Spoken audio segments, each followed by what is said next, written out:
అందానికి అభిమానులు ఎక్కువ, అధికారానికి బానిసలు ఎక్కువ, పదవికి చెక్క భజనలు ఎక్కువ, ధనానికి పొగడ్తలు ఎక్కువ, నిజానికి శత్రువులు ఎక్కువ, నీతికి నిందలు ఎక్కువ, మంచికి కష్టాలు ఎక్కువ.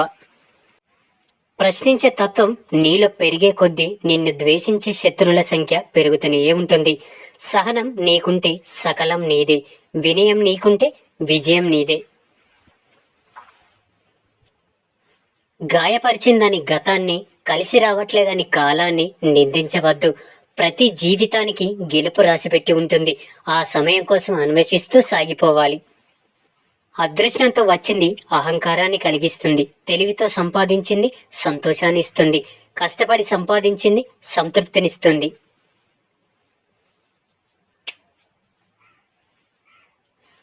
అవసరం ఉంటేనే పలకరిస్తారని ఎవరి గురించి నువ్వు బాధపడకు.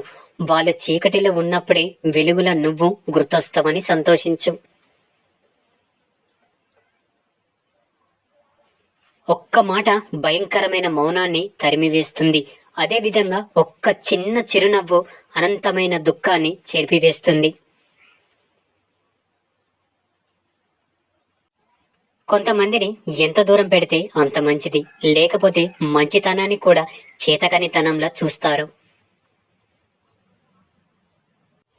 జీవితం ఒక యుద్ధభూమి. పోరాడితే గెలిచే అవకాశం ఉంటుంది, ఊరికే నిలుచుంటే ఓటమి తప్పదు. నీ వృద్ధాప్యంలో నీకు తిండి పెట్టేది నీ సంతానం కాదు, నీ సంతానానికి నువ్వు నేర్పిన సంస్కారం. ఇది సత్యం, గుర్తుపెట్టుకో.